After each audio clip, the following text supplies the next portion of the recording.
She did not hesitate to do that in her push for social justice and for equal rights. And she told stories that the mainstream press did not cover. Welcome to Journalism History, a podcast that rips out the pages of your history books to re-examine the stories you thought you knew and the ones you were never told. I'm Terry Finneman, and I research media coverage of women in politics. And I'm Nick Hirschon, and I research the history of New York sports. And I'm Ken Ward, and I research the journalism history of the Great Plains and Rocky Mountains. And together, we are professional media historians guiding you through our own drafts of history. Transcripts of the show are available at journalism-history.org/podcast. This episode is sponsored by Lehigh University's Department of Journalism and Communication, inspiring the future makers. She's known as the First Lady of the Black Press. Ethel Payne's remarkable career took her to the most important moments in history. From the Eisenhower White House to the Civil Rights Movement to the Vietnam War, Payne was a pivotal figure in journalism, especially as a foreign correspondent. African-American Foreign Correspondence was a conversation about race in media, race in society, government in media, and media in society, according to our featured author today. Thousands of stories constructed an alternate narrative grounded in advocacy and truth-telling that pleaded the case for blacks and people of color worldwide. In today's episode, Jinx Broussard of Louisiana State University discusses her book, African American Foreign Correspondence, A History. Jinx, welcome to the show. Why did you want to write a book about African American foreign correspondence? I will begin by telling you a little vignette. I was going to Hampton University maybe about 15 years ago to do some research. And the dean of the Manship School, Jack Hamilton, asked me if I would check the library at Hampton to see if I could find information about a Black foreign correspondent whose name was James Rover Jordan. So while I was at Hampton, I went to the library and I started looking for Jordan's name. I knew that he was a World War II correspondent. And I wound up turning page after page of the microfilm machine, finding dozens and dozens of Black foreign correspondents. That whet my appetite because prior to that time, whenever I thought about foreign correspondence, the only Blacks who came to mind were Bernard Shaw with CNN, hiding under the bed with rockets flying around when the U.S. Invaded Iraq. And I also thought of Ed Bradley, who covered Vietnam for CBS. But the names of Black foreign correspondents never came to my mind. So while doing this research, I came across their names, the names of the foreign correspondents who were covering World War II. I came back to campus and I told Jack about my findings, and we sat and talked, and he said, "Wow, that sounds like a great book." And I decided that I wasn't merely going to focus on foreign correspondence. I was going to go as far back as I could to find out when this genre started and why. My appetite, just reading the articles, the stories that the war correspondents fielded, whet my appetite, such that I became engrossed and dedicated to finding out more information. I knew that just as I, a journalist, an educator, did not know about Blacks engaging in foreign correspondence, the world did not know either. And so I view this as a book that needed to be written, not for the sake of writing it, but to find out the why and the how they did their job, what problems they encountered, and so forth and so on. And so that's how I started. That's what prompted me to write the book. And imagine my surprise when I found that Frederick Douglass in my research became an accidental foreign correspondent. And I started digging even deeper and deeper and deeper and found a Marianne Shadd Cary, who was the first Black woman to edit a newspaper in North America. I found George Washington Williams, and I started finding a common theme in what they were writing, what they were saying. One of the things they wanted to do, just as the Black press did, they wanted to see for themselves. They wanted to tell the true story, the real story. They wanted to tell the other side of the story because they wanted to change public perception of people of color in the United States and worldwide. But they also recognized, and I argue in my book, that racism at home, oppression at home, and repression abroad kept Blacks and non white others worldwide in a perpetual state of subjugation. And that is what prompted me to go on the journey to not only tell the story, but to provide the explanation of why Black foreign correspondents embarked on their journey. I wanted to show that foreign correspondence was not just about the daring, the dashing, the suave white men and an occasional white woman, but indeed there were foreign correspondents who started this genre as early as the mid 1800s and continued with that until I would say after the Vietnam War, because by that time, only one Black newspaper was able to field a correspondent. So I know that I'm kind of going on and on, but I know you can probably sense my excitement about having the opportunity to write about these foreign correspondents and to fill that void in history, to show that Blacks were indeed a part of this elite form of foreign correspondence, not for the sake of just showing it, but to let the world know what they were doing. In recent decades, U.S. media organizations have significantly cut back on international reporting. American Journalism Review found at least 20 major outlets got rid of their foreign bureaus between 1998 and 2011. Why do you think foreign correspondents in particular are important to journalism and to journalism history? Foreign correspondence represents an elite genre in journalism, one that those who study journalism history need to know about. I argue also that it's a matter of national security for people to be engaged in foreign correspondence. One, to inform the world. They also help to shape worldviews. They give visibility to the action of others, and they help us to understand a myriad of issues: political, social, societal, economic. It's so important because we do not live in a vacuum. And foreign correspondents tell the compelling stories and provide them information from abroad that help us to shape our perspective of the world and for others. It is so important to gain a perspective of the world that lives and that exists beyond the shores of the United States or whatever your good given country is.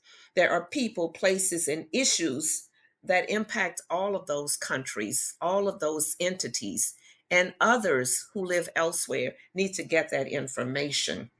Arguably, knowledge of foreign correspondence and the role it plays is becoming scant. It is becoming invisible, but I firmly believe that it is necessary for us to continue elevating foreign correspondence in the history of journalism. So we're going to be talking a lot today about Ethel Payne, who I've long wanted to do a show about. She was called the First Lady of the Black Press and is included in your book. Tell us about her and the early part of her career. Payne did not aspire to become a journalist. She wanted to be a lawyer. And why? She felt that that was going to be the way to defend the rights of her people. So, having graduated from college, she applied to the University of Chicago, but she wasn't accepted because it had a closed door policy for Black people. She took a job as a clerk at the Chicago Public Library, But she was not satisfied because the job did not allow her to use her knowledge. And more than that, she had ambitions to just see the world. So she took a job as a hostess at the U.S. Army Special Services Club in 1948 in Tokyo. And she recorded her observations of relations between the soldiers, specifically relations between Black men and Korean women. She also recorded instances of racism and discrimination on the Army base. And she pointed out when she did an interview, maybe in 1987, that what she wrote about in her diary was not known in the state. One of the Chicago Defender's reporters saw her diary, read her diary, and shared it with John Sinstack, who loved her writing and almost immediately after reading the diaries, ran her stories, as she said, with big, bold headlines in the Chicago Defender.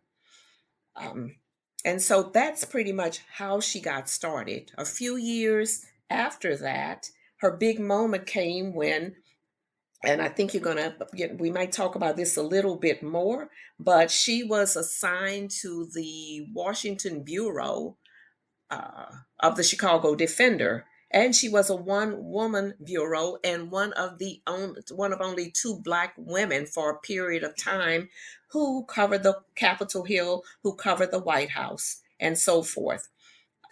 So during her career, not only covering the battles that took place on Capitol Hill, the civil rights movement was just beginning.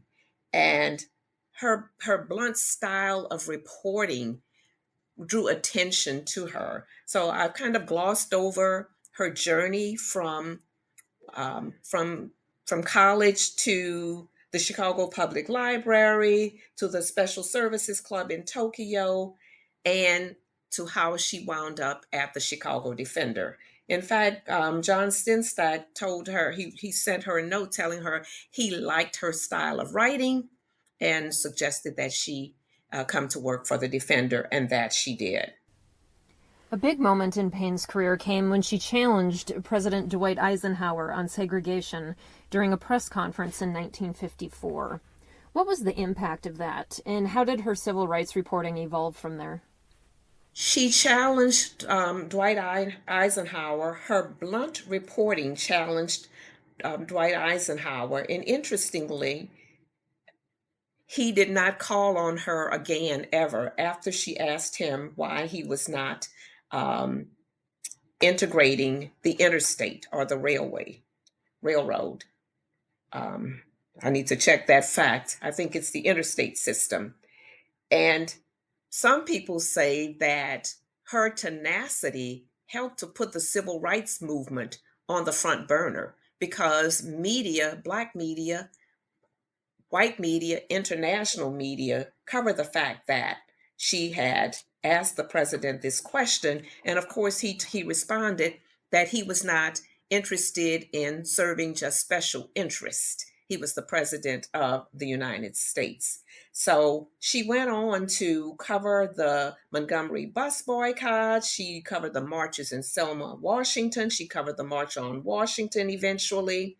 And she garnered that reputation as being a newsman's newswoman.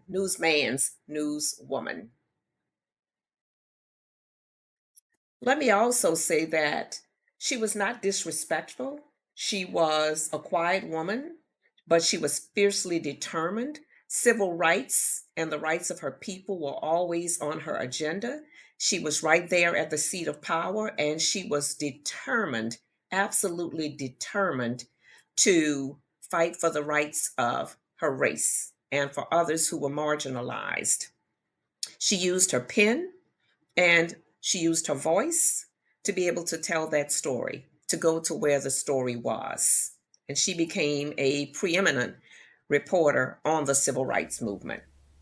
So let's maybe just expand on that a little bit. This is maybe repeating what you just said, but what do you think made Payne so unique that she is the one who is dubbed First Lady of the Black Press?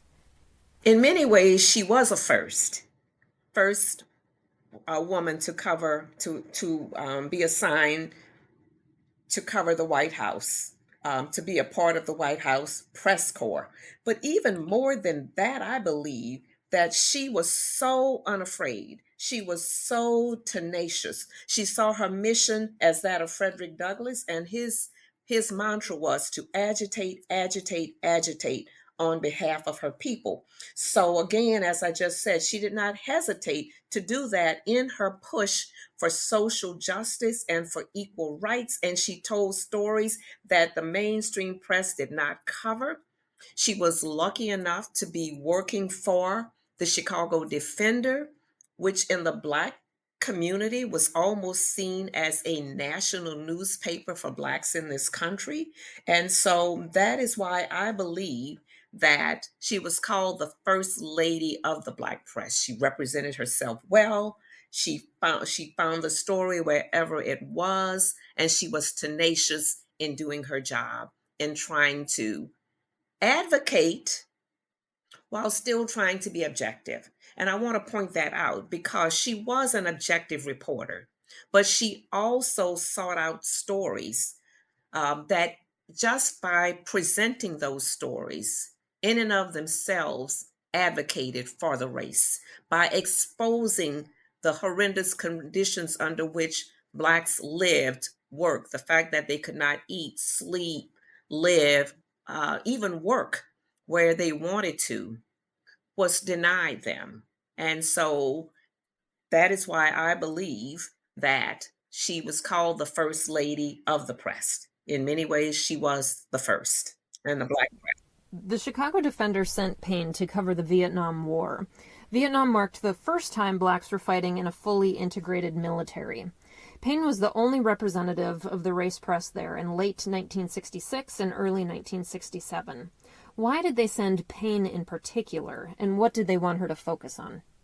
The paper believed, one, as it wrote in the announcement of her being dispatched, that it would be a unique thing to have a woman cover the war.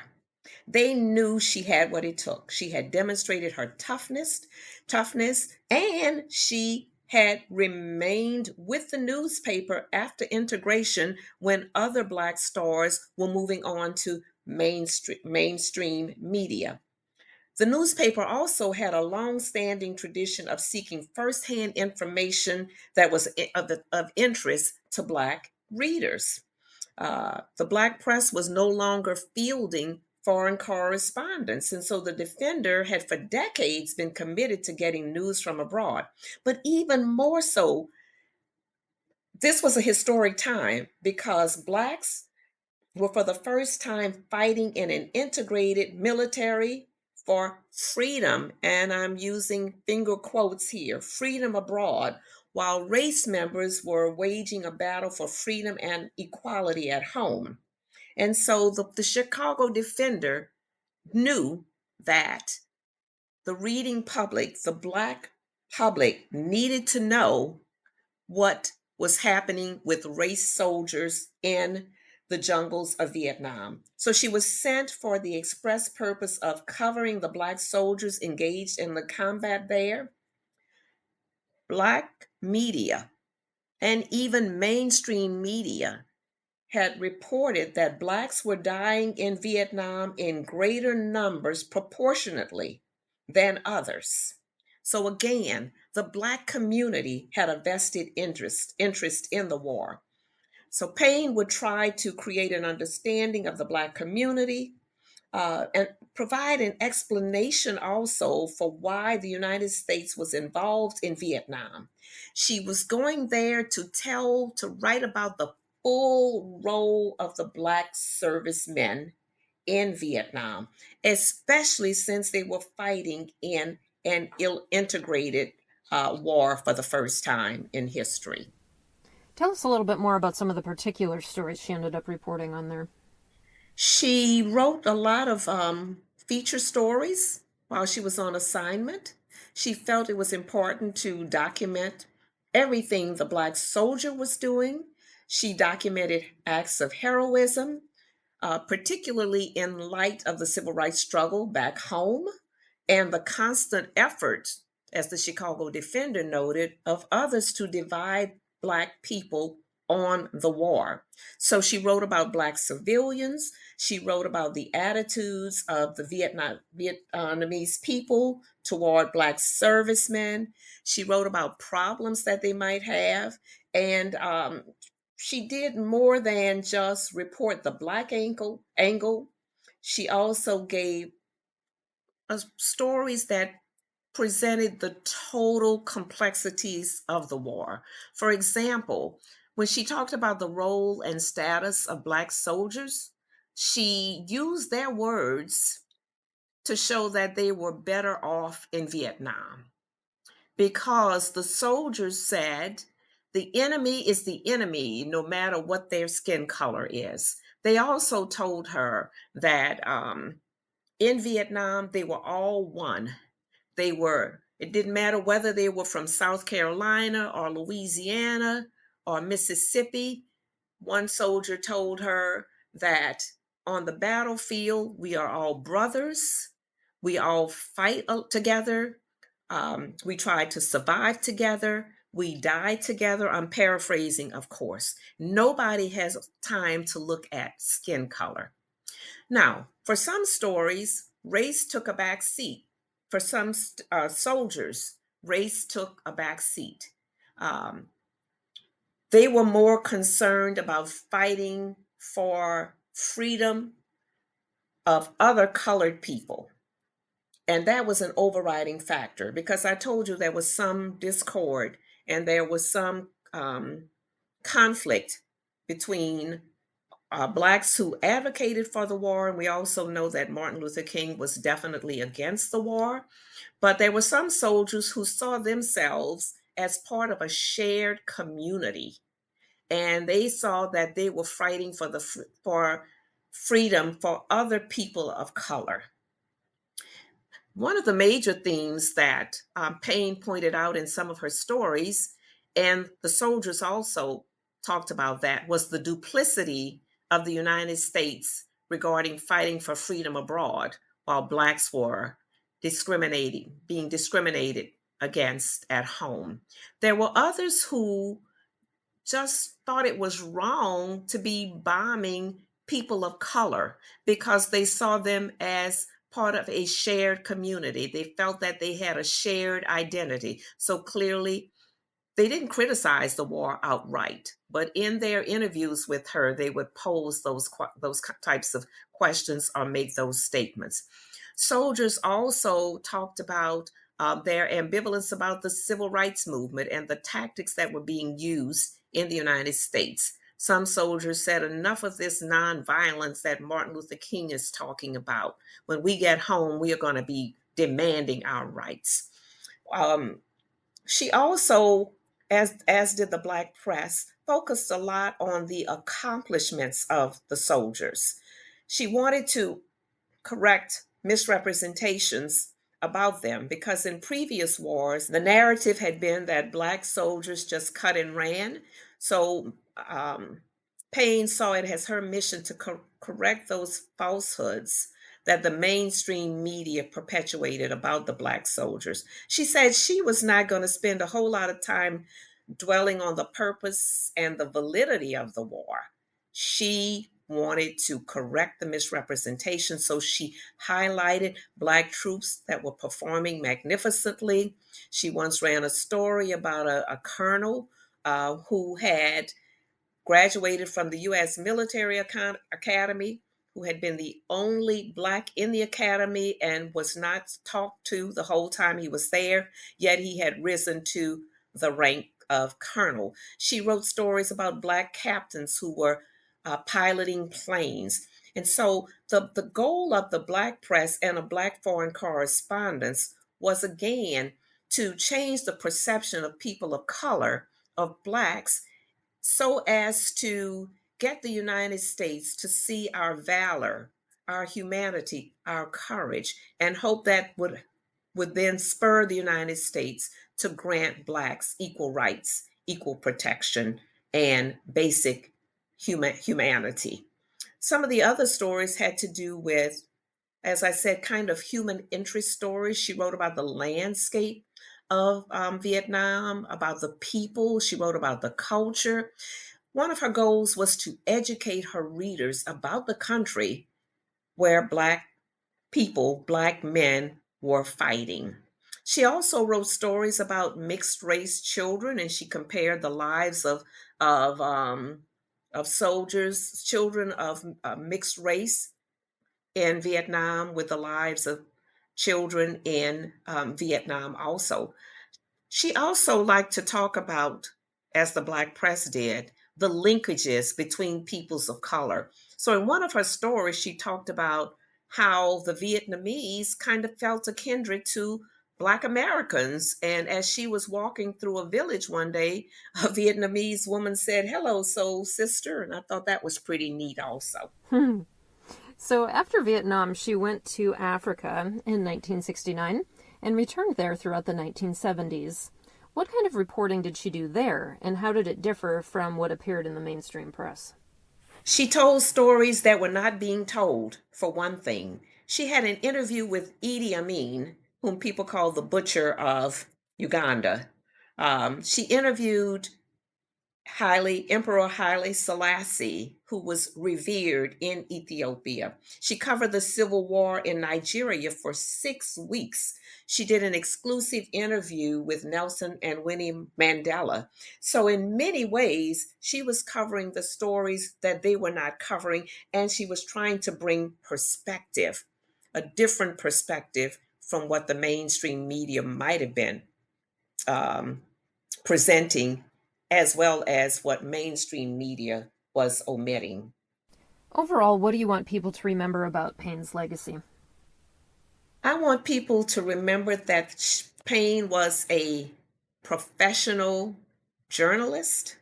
She was a foreign correspondent, that she remained committed to the Black press, as I said a few minutes ago, when other Black correspondents or journalists went to the mainstream media for higher salaries, for more visibility, and so forth. But she was committed to the cause of equal justice and equal rights. She saw the Black press as a way of helping the world to see, helping readers to see the world differently. She saw it as a way to change the status quo. She used her pen to channel Black discontent and to confront an oppressive system, thereby creating meaning for people of color, but for anyone who read the Black press. Well, we certainly encourage our listeners to get your book, because this is just one story of many that you have included, so that they can learn more about Black foreign correspondents from journalism history. You touched on this at the beginning of the show, but let's just circle back. Overall, what do you think is the historical significance or impact of the reporting from these correspondents? These correspondents help to change the perception of people of color, not just in the United States and worldwide. They also sought to affect social, political, economic justice at home and abroad.